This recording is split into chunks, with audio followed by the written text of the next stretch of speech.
कि हम अपने जीवन को समझ नहीं पा रहे हैं।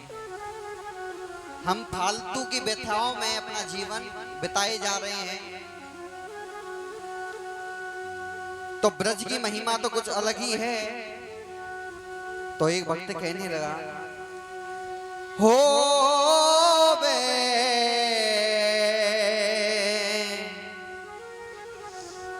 जन्म बड़े भागन सो भैया या ब्रज धाम में। हाँ जी, कौन कौन चाहता है कि बड़े भागों से ब्रज में वास मिलता है। देवी देवता भी कहते हैं कि मानव का रूप धर के हम भी ब्रज में जाएंगे, लेकिन उनको भी सौभाग्य नहीं मिलता। और सभी हाथ ऊपर करके जो भी ब्रज में वास करते हैं अपने लिए सभी दोनों हाथ ऊपर करके और कहेंगे क्या कि हो बे जन्म बड़े भागन सु भैया या ब्रज धाम में। हो बे जन्म बड़े भागन सु भैया या ब्रज धाम में, या ब्रज धाम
महिमा क्या है। जय हो। ये ब्रज रज कान्हा ने खाई, ये ब्रज रज कान्हा ने खाई, ये ब्रज रज कान्हा ने खाई, ये ब्रज रज कान्हा ने खाई। और मुक्ति ने भी मुक्ति पाई, मुक्ति ने भी मुक्ति पाई। ब्रह्मा की बुद्धि चकराई, क्षमा याचना मांगी गिर गयो प्रभु के पावन में। क्षमा याचना मांगी गिर गयो प्रभु के पावन में। हो वे जय भागी भैया या ब्रज धाम में। हो वे जन्म बड़े भैया जा ब्रज धाम में। राधे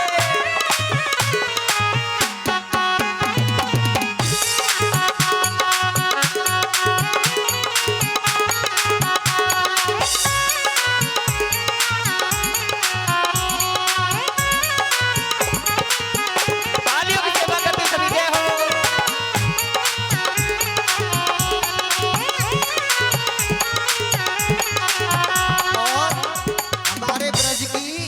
और क्या क्या विशेषता है मैं आपको इस भजन के माध्यम से बताऊंगा। मेरे ब्रज में भान दुलारी, मेरे ब्रज में भानु दुलारी, मेरे ब्रज में भान दुलारी, मेरे ब्रज में भानु दुलारी। गोवर्धन में गिरवरधारी, गोवर्धन में गिरवरधारी। वृंदावन में बांके बिहारी, वृंदावन में बांके बिहारी। भक्त वैष्णव लेते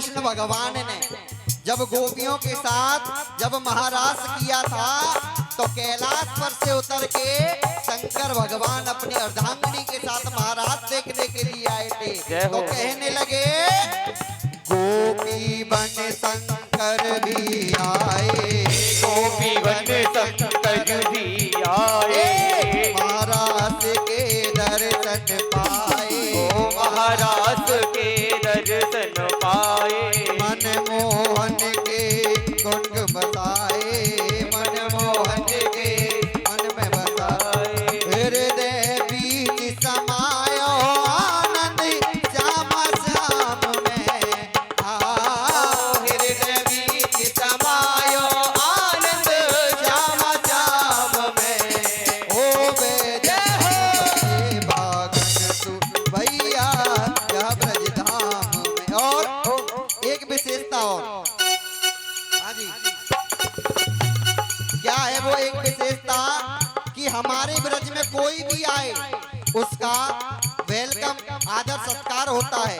तो राधा रानी ने कहा, क्या कहा, मेरे ब्रज में कोई आवे, मेरे ब्रज में कोई आवे, श्री राधे के दर्शन पावे, श्री राधे के दर्शन पावे, प्रेमी बन माधव गुण गावे, मानव गुण गावे, प्रेमी बन माधव गुण गावे, प्रेमी बन माधव गुण गावे, नशा भक्ति प्रेम को छावे, आटो याम में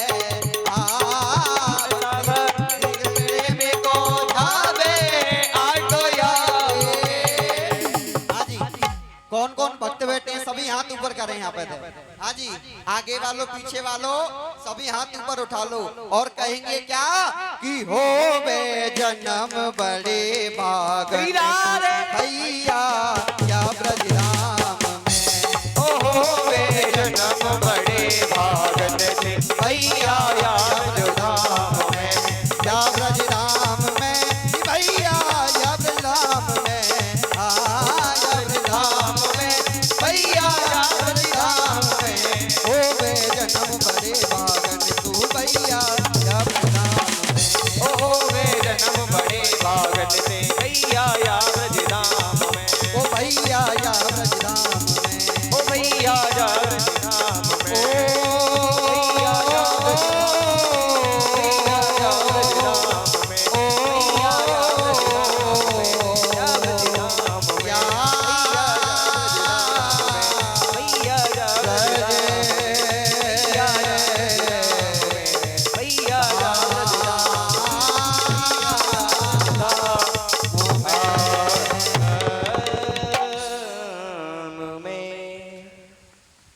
भोलवा के बिहारी लाल की जय, जय जय श्री राधे। बोलिए कृष्ण कन्हैया लाल की, भक्तवत्सल भगवान की जय। अब आप लोग ये सोच रहे होंगे समय पूरा हो गया, कथा पूरी नहीं हुई। अब आप लोग ही लेट करते हो, सुबह आते हो 1 घंटा लेट, तो इस समय 1 घंटा लेट हाजिरी तो आपको लगानी पड़ेगी भाई। बस कुछ ही समय की कथा, फिर आरती का आनंद लेंगे। तो भगवान ने 12 का अवतार लिया और हिरण्यकश्यप और हिरण्याक्ष जो था, हिरण्याक्ष ने जाकर के उनसे कहने लगे कि हमें तुमसे युद्ध करना है। भगवान ने कहा कि बिना कारण के युद्ध करने का क्या मतलब, अगर कुछ बटरा हो तो युद्ध करो, अगर कोई मान मर्यादा की बात हो तो युद्ध करो, बिना कारण के। बोले हमारे हाथों में खुजली हो रही है, तुमसे युद्ध करना है। भगवान ने पृथ्वी को स्थापित किया और हिरण्याक्ष से युद्ध होना आरंभ हुआ। युद्ध होते होते जब सायंकाल हुई तो भगवान ने सोचा ये दैत्य मानने वाला नहीं, और जोर से खींचकर तमाचा लगाया कि हिरण्याक्ष का सिर धड़ से अलग हो गया। भगवान ने हिरण्याक्ष का उद्धार किया। इधर भगवान ब्रह्मा के जितने भी पुत्र हुए सभी विरक्त हो गए। एक थे कर्दम्न जी महाराज, जिन्होंने ये संकल्प लिया था कि हम विवाह नहीं करेंगे, और हजारों वर्षों तक तपस्या की। और जब समाधि खुली तो सोचने लगे संसार में सभी अपने अपने कार्यों में रत हैं, अपने गृहस्थ में हैं, और हम भी विवाह कर लेते तो हम भी अपने बाल बच्चों के साथ में रहते। विश्वामित्र जी ने हजारों वर्षों तक तपस्या की। एक मेनका नाम की अप्सरा आई और पूरी तपस्या को खंडित करके चली गई।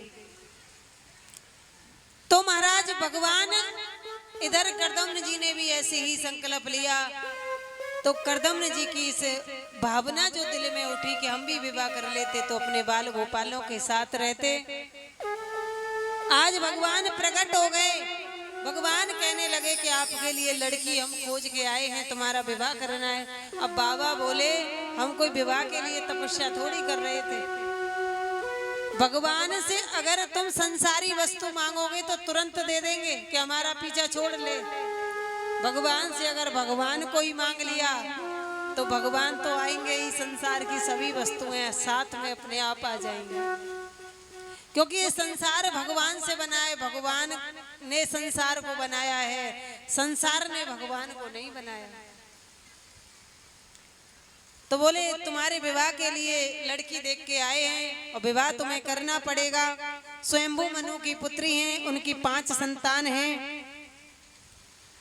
3 पुत्रियां हैं, आकृति, देवहूति, प्रसूति। 2 पुत्र हैं, प्रियव्रत और उत्तानपाद।